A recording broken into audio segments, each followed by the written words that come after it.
When I ask you what was the one moment when your life changed, what do you say? I know you have one. We all do. Was it the moment when you were at your cousin's birthday party and you looked up and saw your parents driving you away and you realized that you were being left there? Was it the moment when you were playing with the neighbor kids and one of them suddenly grabbed you in a bear hug and would not let you go until you let him kiss you? Was it the moment when your brothers put you in a laundry basket and spun you around the floor until you threw up and then laughed at you over it? Was it the moment after prom when you were told to either put out or walk home? Was it when you went to your first frat party and ended up in a situation you weren't prepared for? What is your moment? It's a hard question, but let's talk about what we can do to change those moments.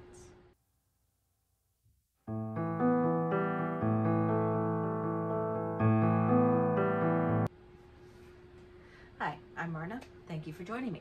So this is my series on unscrewing up your life.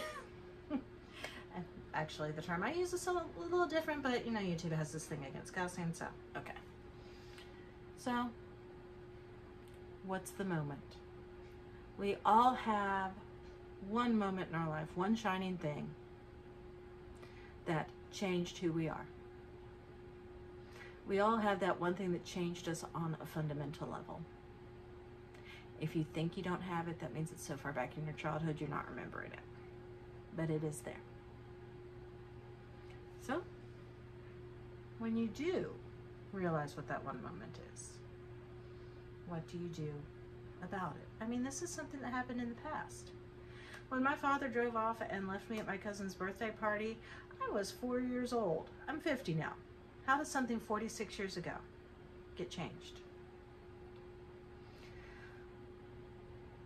The answer is actually a lot easier than you think.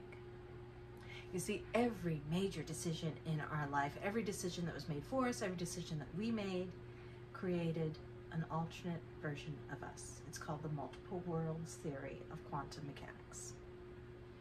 There are an infinite number of worlds where we made different choices.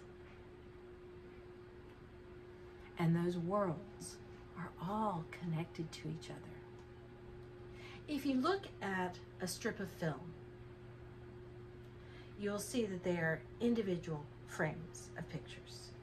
It just appears to be moving because we experience them at a rapid rate, and our brain just kind of slides all of that together. And this is how we move through different realities.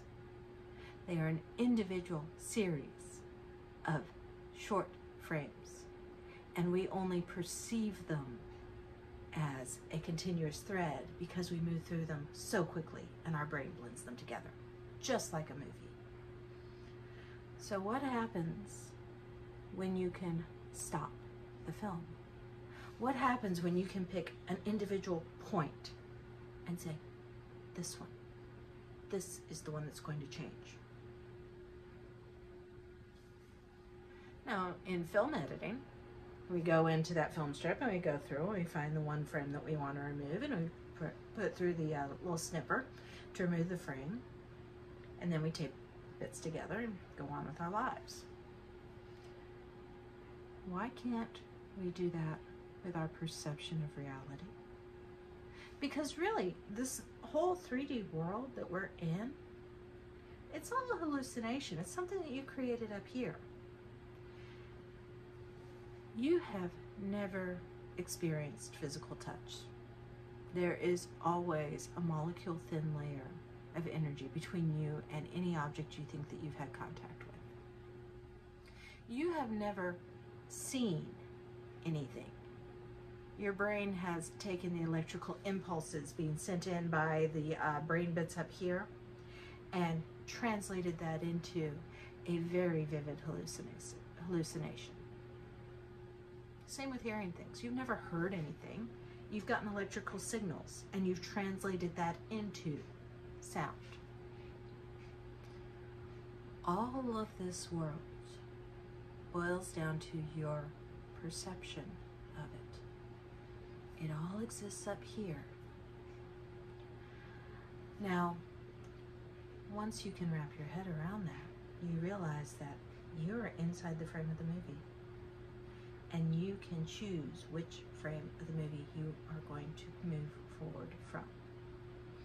If you choose to move forward from a different frame than the one you're currently in, you're going to change everything from that point on. Now, what you're working against in doing this is you have had an ingrained belief your entire life that this is the reality that exists. You have been told from the time you could walk that reality exists around you, that you are interacting with a physical world, that you have to be aware of what is around you, that you have to watch where you're stepping, that you have to interact.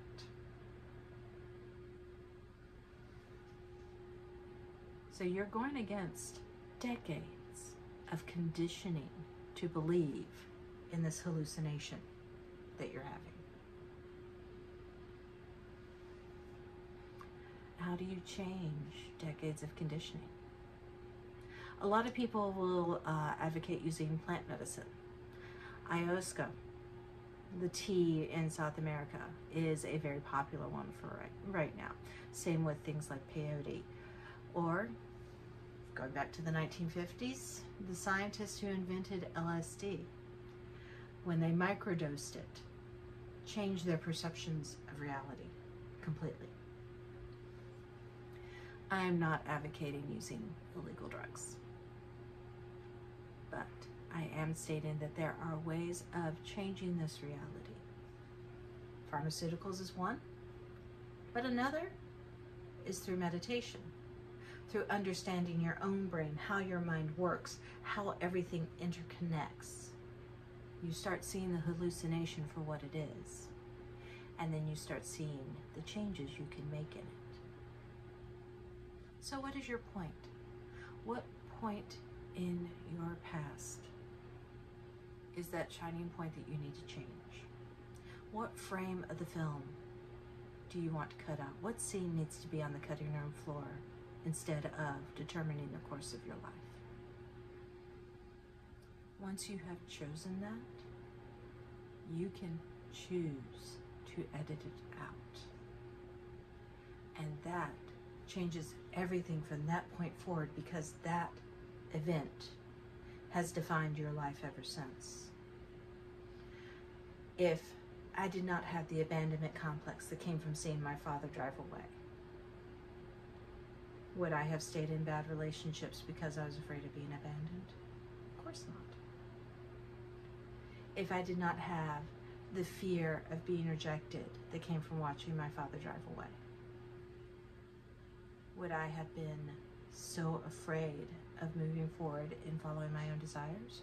Or would I have been bolder in moving forward into building the life that I truly deserve? How does your moment affect you?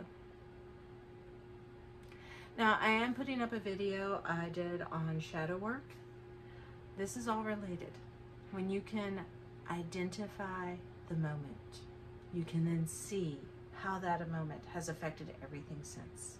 And you can then begin processing through the choices you have made since and working them out of the need to repeat them in the cycles of your life. I know it's an esoteric concept and it sounds completely and utterly insane on the surface.